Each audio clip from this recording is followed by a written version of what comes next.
Hello and welcome to the Life Together podcast, where we share in meaningful conversation about living for Christ and loving one another. Thanks for joining today, and we hope you enjoy this episode.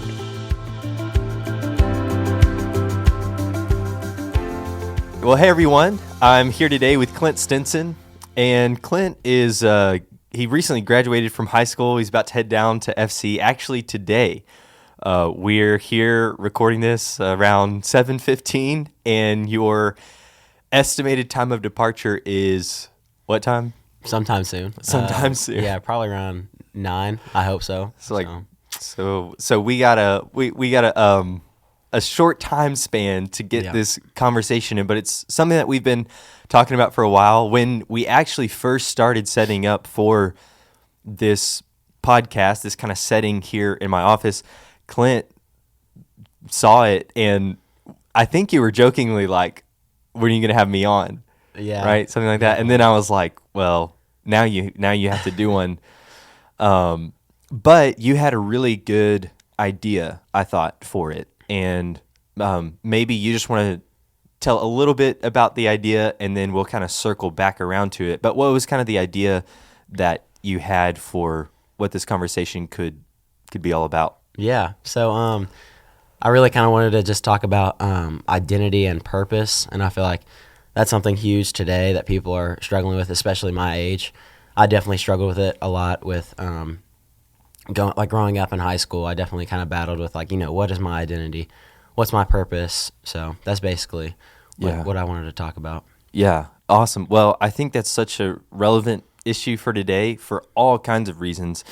But if that's something that's on your heart and your mind as a listener, then we're excited to get to that here in a moment.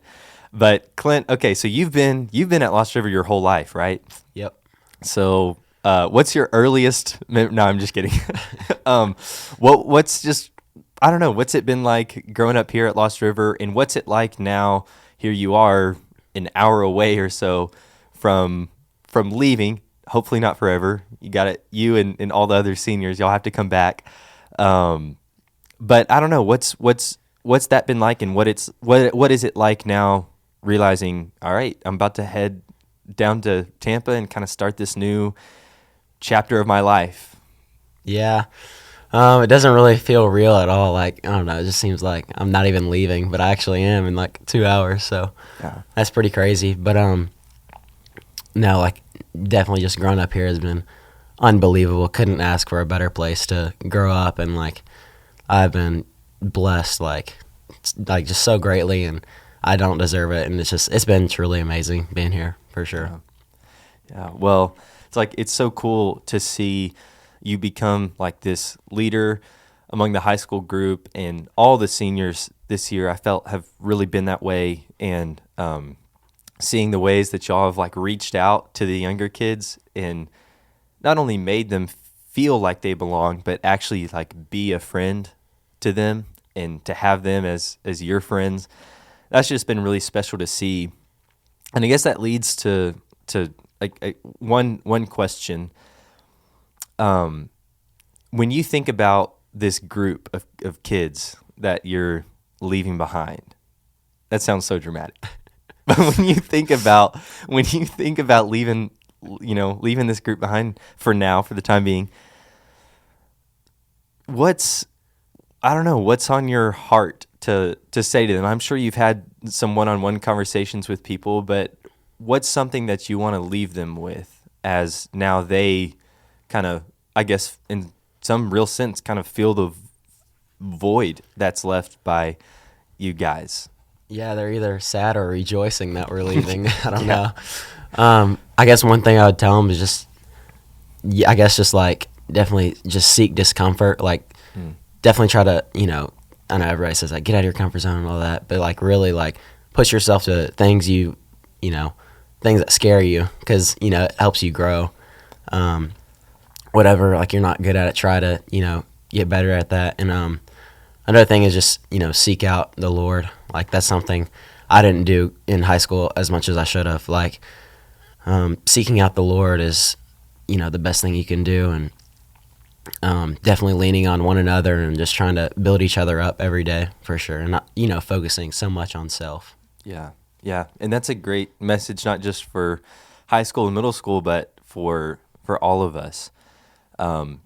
It's so easy to become complacent, to get in that comfort zone, to Yeah. feel, I don't know. I always think about the story of Peter, which I know we just recently talked about the episode in The Chosen where Peter walks on the water, but just that idea of stepping out of the boat, getting out of our comfort zone, doing difficult things while pursuing Christ. And I've definitely seen you do that here, and so that's awesome. And I hope that God continues to work through you in that way down at FC. But let's talk about identity and purpose. Right now in our world, you'll hear a lot of people talk about the meaning crisis. The meaning crisis, and there's a lot of contributing factors to the meaning crisis.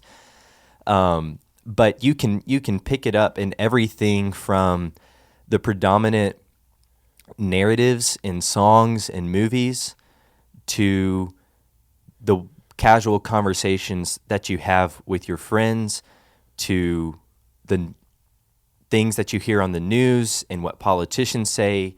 This idea of the meaning crisis is kind of all around us.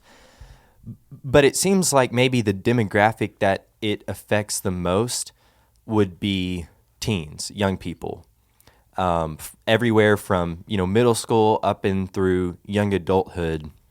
This meaning crisis has really, I think, suffocated a lot of young people, and that all ties in with this idea of identity and purpose. Who am I, and what am I supposed to be doing?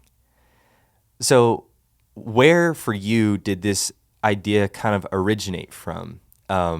Was it conversations with friends? Was it just something that just kind of came to you? Where did this idea kind of originate from, and why is it something that you feel's really on your heart? Yeah, it definitely probably one of the things is because it's always been a problem with me for sure that I've noticed in myself, and also just hearing it in Bible classes, like different teachers talking about meaning and purpose, and it always just struck me as something I really wanted to dive into and kind of figure out, and why everyone is kind of struggling with this nowadays, or especially teenagers for sure. Yeah. So when thinking about this, I feel like maybe there's two ways of seeing it. There's kind of the formation of the world, right? Everybody has some way of forming an identity in creating a purpose or discovering a purpose. And there's the formation of the world, and there's the formation of the word, maybe we could say. And what would you say from your experience is kind of the formation of the world? Like, what do you think the world is telling us about, hey, this is who you are, and this is what you're supposed to be doing with your life? What do you think is kind of that approach? Yeah, I don't really know the best answer for this, but I would definitely just say, like, the best approach is self, is what the world is saying. Like, it's all self. Like, it's, better yourself in every way that you can, whether that's your money, your career, whatever you're into, you better yourself. You have to get better than the next person.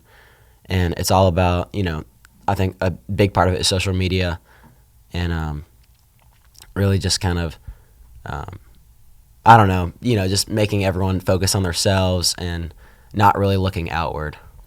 Yeah, I think it's a great point. It seems like the formation of the world is about an identity that you discover within. So you look deep within yourself, you search your heart, you search your desires, and you emerge from that inner self to then project that identity to the world. And sometimes, like you said, that manifests itself in pride, in my appearances. Other times, maybe that manifests itself in sort of the opposite, in this sort of self-deprecation, where I search inward and I'm I don't see anything of great value, and it becomes this sort of self-deprecating thing. But either way, it's still that inward focus. And I think a character that comes to mind for me when I think about all of this is Solomon. Yeah. He's the, I mean, he asked God for wisdom. That's what he's granted. But with that, he's granted all these other things. And Ecclesiastes is really tackling the meaning crisis. He tries all these different things that relate to who he thinks he's supposed to be and what he's supposed to do. He tries to seek pleasure, and then wisdom and intellect, power and prestige. He just tries everything. And by the end of it, do you remember like the word that he just says over and over and over again? Vanity of vanities, or everything is meaningless. Yeah. It's just all vanity. And the word vanity is kind of interesting. It's not, a lot of versions translate it meaningless, but really the word vanity is wind or breath or vapor.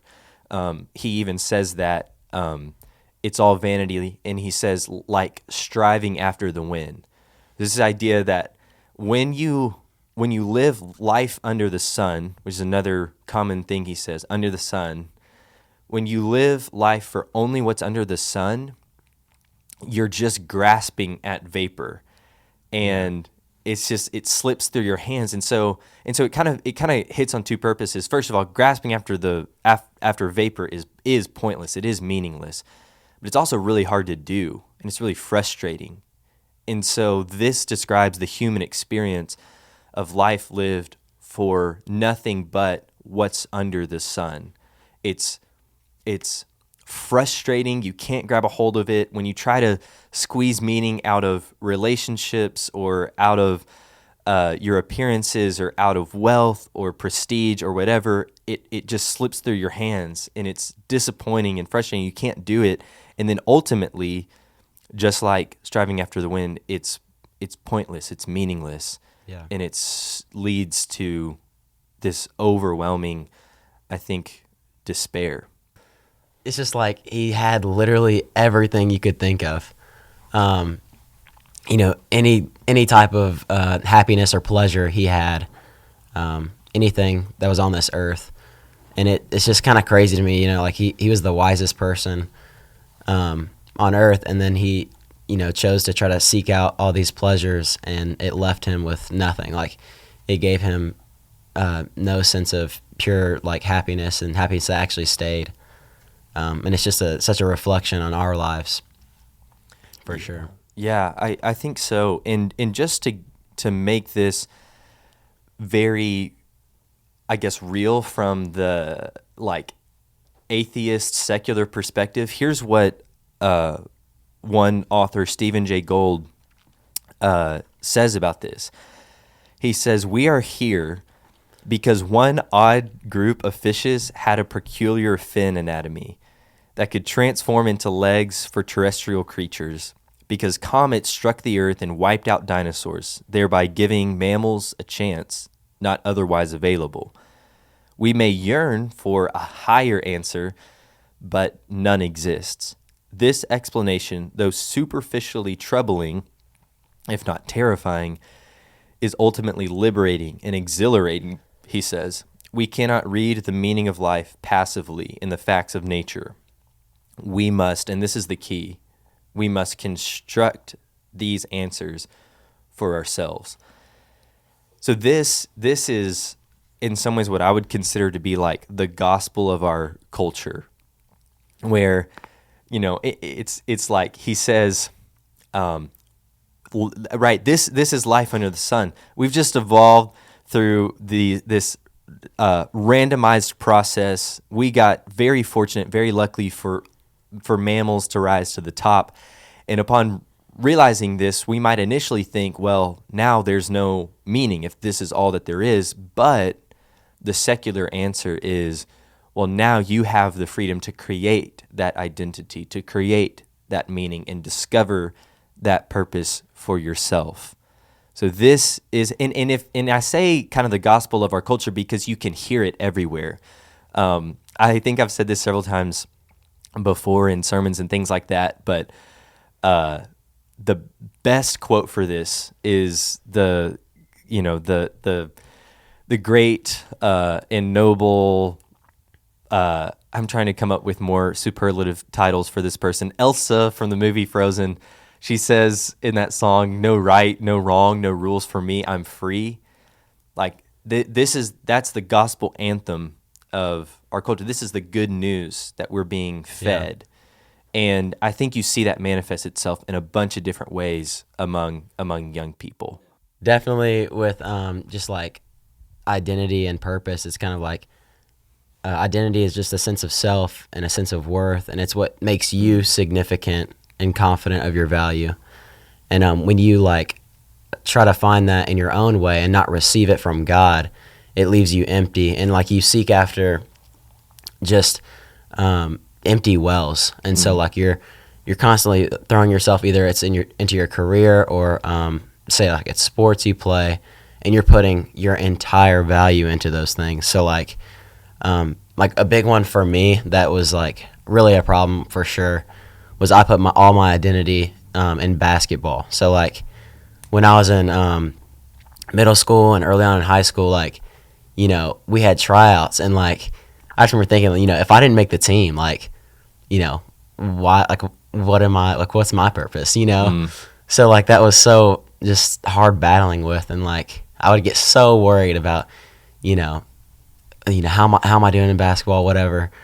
And just like, yeah, making that team was like everything to me. And it was just a really kind of a depressing thought that like I put all my identity in this worldly thing not worldly thing, but like, just thing that's going to leave me empty. So, yeah, well, that's such a great point. Like, cause it's not just that we do this with bad things. It's not just that we form our identity and find our purpose in inherently sinful things. Yeah. It's usually that we turn good things into ultimate things. Yeah, we turn definitely good things into the thing that we just bet our whole life on, and our whole existence on. And to Solomon's point, anything under the sun is not going to be able to hold the weight of our existence.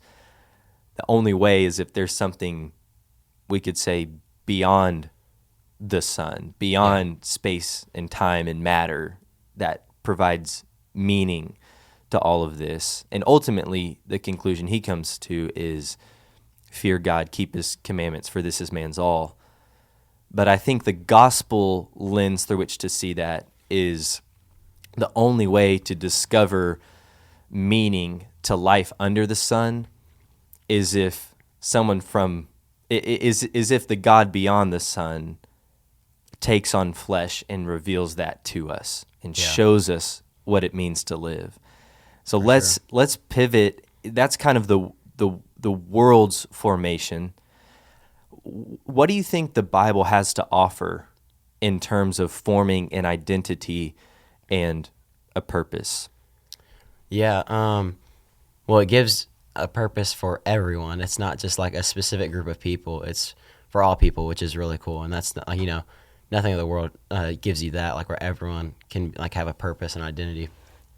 And like the word is just firm, like it's stable. It's never going to change. And, you know, God is never going to change.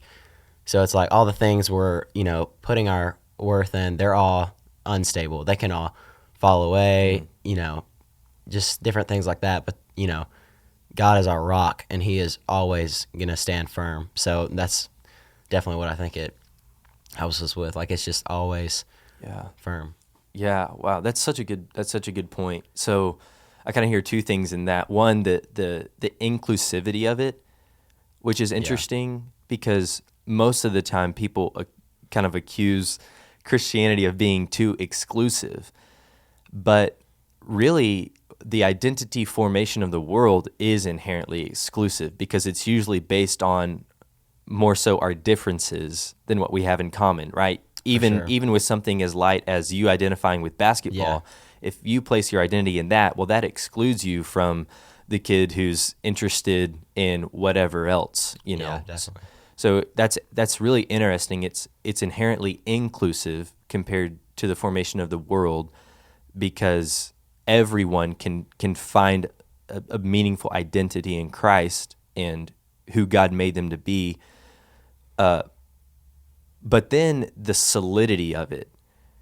And this is something I remember you actually talking about at Camp Forge. We had that night around the fire, and it was kind of an opportunity for different guys to speak up and share something that's on their heart. And I remember you talking about that, how when reaching out to the world, like people are feeling so conflicted, because when you try to base your identity within yourself and what you feel and what you desire, that's always changing. Like, that's never going to be consistent. It's never going to be solid. And you're going to feel the frustration and the pain and the sorrow of wondering, who am I?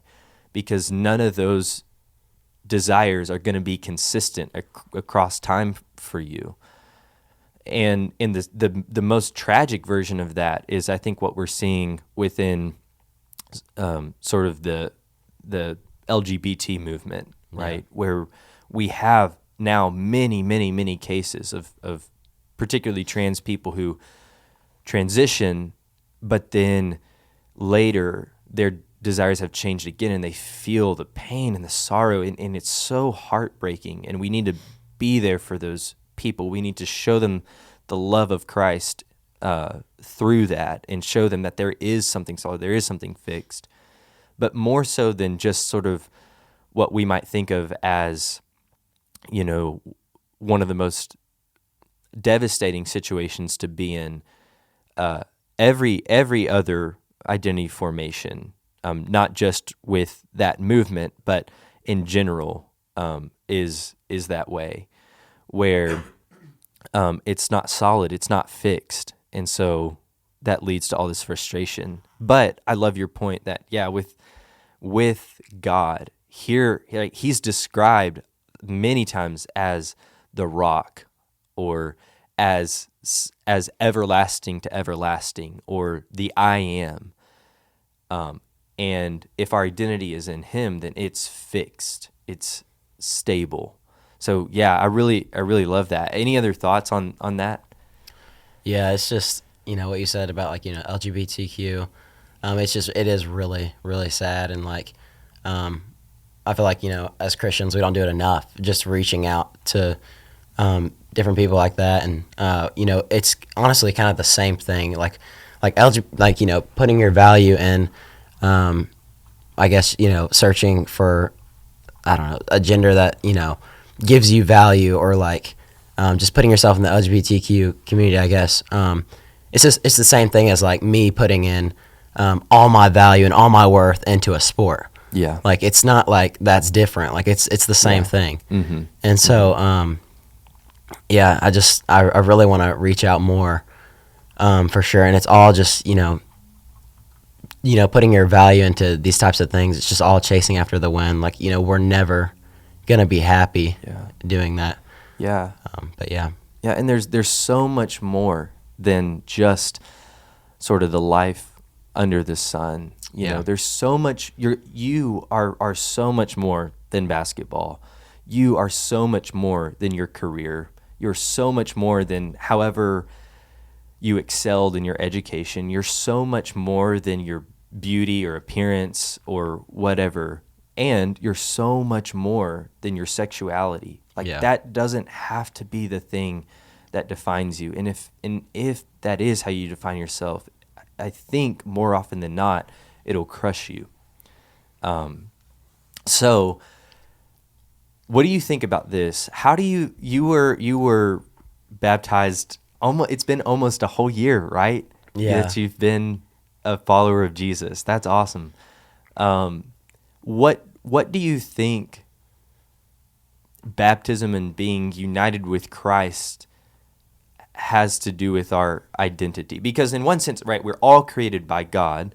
We all, in that sense, are we have an identity and purpose, going all the way back to Genesis 1, right? We're made in the image of God. There's our identity. And then he says, he gives that creation mandate, be fruitful, multiply, fill the earth, and subdue it. So we have kind of our job title, our job description, our identity, our purpose. But more so than just kind of what is kind of inherent within all humanity, how does Christ give us an identity? Yeah. Since getting baptized, I just feel like it's given me a purpose, not just for like the short term. It's given me a purpose for my entire life, which is crazy to think about. Like I'm going to be constantly trying to pursue God my entire life, which is like unbelievable to think about. And like I'm not ever trying to please myself anymore. I'm trying to please God, and He's always there. He's eternal, and so like it's just a comfort to know that like I'm pleasing God, not pleasing myself. Yeah. But yeah, and like just it's been unbelievable. Like after being baptized, like I just didn't know it would feel like this. Like this year alone has just felt like forever for some reason, and I feel like it's just because I know what my purpose is, I guess, and I'm not just chasing after things that are just gonna go away, I guess, for sure. A couple weeks ago, Addie Scott, was baptized, and that was such a special moment. It was on a Sunday night at one of the devos, and we're all gathered around the Rubles pool, and before I baptized her, we talked about the moment when Jesus was baptized and how he, when he was raised out of the water, the heavens were open and the Spirit descended, and the voice of God said, "You are my beloved Son, in whom I'm well pleased." And even though we may not see literally the heavens open up, and we may not see or feel the Spirit descend on us like a dove, or we may not hear verbally, audibly, the voice of God say, "You are my beloved child," that's what is happening in that moment. And we're becoming united with Christ, and our identity becomes fixed, not just as, right, sometimes you could think about Ecclesiastes, his conclusion, fear God, keep his commandments, for this is man's all. You could almost come away with that accidentally thinking, wow, so my purpose is just to follow the rules. Like, that's it. Just do the commandment. It's like, well, no, there's so much more than that. Your identity is you're a beloved child. And when you live out of that identity versus every other one, your life looks completely different. And the Spirit helps grow and mature you into the fullness of the measure and the stature of being a beloved child. Yeah. And over time, you start to see that more and more and more. And I love the way that